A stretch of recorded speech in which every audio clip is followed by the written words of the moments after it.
In relation to the matter in Trelawney, I really need to make a comment on that matter.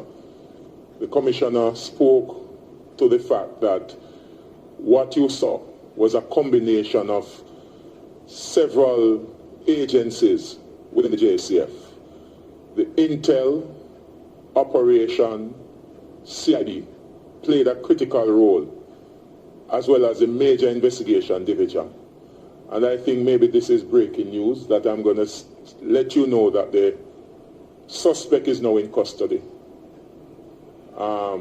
He was taken in by his attorney a short while ago. It is a family dispute.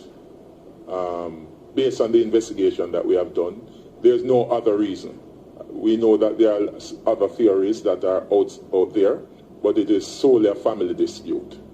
And as commissioners referenced earlier on, that we have had quite a few of these instances.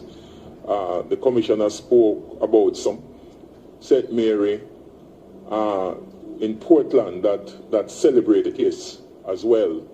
And maybe I just need to say that this time, Commissioner, that Beachy Stout, Mr. McDonald, he has been charged with the murder of his first wife. It actually took place today. And that's a cold case that was under investigation. So if you get involved in contract killing, as the Commissioner said, we are going to find you. We are going to get you. It may take a while, but we will find you.